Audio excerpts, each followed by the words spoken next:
आसाम आयेन आफादनि मोनसे हानजाया कक्राझाराव बुंथिगिरि बिश्वजित दैमारिनि दैदेननाय सा 25 एमएलएफोरनि मोनसे हानजाया बिटिसि सेक्रेटारियेटआव सफैदों। रंजा बाजायै बरायदों सा 25 एमएलएफोरखौ। लोगोसेनो गासै एमएलएफोरा बावदों बड'फानि मुसुखायाव बिबार। आसाम आयेन आफादनि एमएलएफोरखौ गांफा गांफा गाबगोनां आर'नाइजों बरायदों बिटिआरनि सीएम प्रमद बर'आ। थारैनो मैयानिफ्राय कक्राझार जिल्लायाव दंफैयो आसाम आयेन आफादनि सा 25 एमएलएफोरनि मोनसे हानजाया। दिनै बुंथिगिरि बिश्वजित दैमारिनि दैदेननाय एमएलएफोरनि मोनसे हानजाया बड'फाखौ मान होनानै बिबार बावदों। मिथिनाय बायदिब्ला बिटिसि सेक्रेटारियेटआव सा 25 एमएलएफोरा सावरायनायबो जादों। बे समाव आसाम आयेन आफादनि बुंथिगिरि बिश्वजित दैमारिया मा बुंदों खोनासं। অসম বিধানসভাৰ পৰা এটা টিম আজি বডলেণ্ডৰ বিধানসভা আৰু সেক্ৰেটাৰিয়েটত ভিজিট কৰিছিলোঁ। আমাৰ সিএম অনাৰেবল প্ৰমোদ বড়ো ডাঙৰীয়া আৰু আমাৰ অনাৰেবল স্পিকাৰ কাতিৰাম বড়ো তেখেতৰ নেতৃত্বত সকলো আমাৰ ইএম ডেপুটি স্পিকাৰ আৰু বিষয়াসকল আছিলে, আমাৰ ডিসি ডাঙৰীয়াও আছিলে। আমি বিটিসি সম্পৰ্কে ইয়াত বহুখিনি কথা জানিবলৈ সক্ষম হলো। ধুনীয়া প্ৰেজেন্টেশন আমাৰ চিফ ডাঙৰীয়াই তাতে দাঙি ধৰিলে।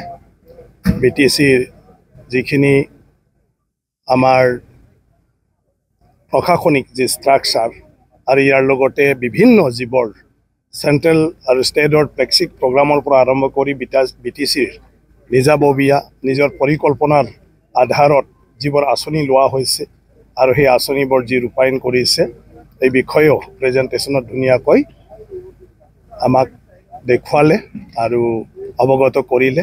আমাৰ বিধায়কসকলৰ বহুত মনৰ কথা আছিলে, কিছুমান কথা জানিবলৈ বিটিসি সম্পৰ্কে এইখিনিও ইণ্টাৰেকশ্যন হৈ গ'ল। ধুনীয়াকৈ এইখিনি কথা মানে জানিবলৈ দিলে। মই ভাবোঁ এই ইণ্টাৰেকশ্যনৰ দ্বাৰা আমাৰ বিধায়কসকলে বহুখিনি কথা মানে জানিব পাৰিছে বিটিসি সম্পৰ্কে আৰু ভৱিষ্যতত এয়া বিটিসি আৰু ৰাজ্য চৰকাৰৰ মাজত বিভিন্ন বিষয়ত মানে কাম কৰাৰ ক্ষেত্ৰত মই ভাবোঁ বহুখিনি সহায়ক হ'ব।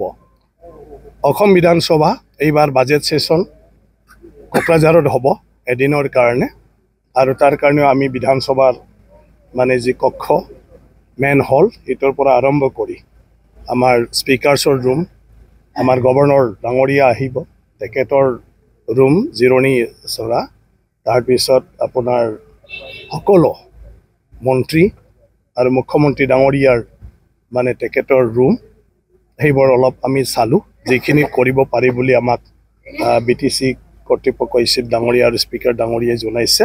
গতিকে অসম বিধানসভা ইয়াত অনুষ্ঠিত কৰাৰ কাৰণে এই বিটিসিৰ আন্তঃগাঁথনি আমাৰ মানে যি আছে সেয়া সাফিচিয়েণ্ট আমি আজি যেটো দেখিছোঁ। গতিকে তাৰিখটো ফাইনেল হোৱাৰ লগে লগে আমি ইয়াত যিখিনি কাৰিকৰী দিশত আমাৰ কৰিবলগীয়া আছে সেইটো আমাৰ অসম বিধানসভাৰ পৰা টিম আহি ফালে ইয়াতে আমাৰ চিফ ডাঙৰীয়া আৰু স্পিকাৰ ডাঙৰীয়াক আমাৰ ৰিকুৱাৰমেণ্টটো অৱগত কৰিব আৰু তেতিয়া আমি সেই হিচাপে মানে কৰিলে আমাৰ বিধানসভা ধুনীয়াকৈ হৈ যাব। সেয়া স্মৰণীয় দিন হ'ব যে প্ৰথমবাৰৰ বাবে অসম বিধানসভাৰ সেশন বিধানসভাৰ বাহিৰত আমাৰ বিটিসিত এটোও মানে বিটিসিৰ সেক্ৰেটাৰিয়েটত বিধানসভাৰ মানে হলতে হ'ব।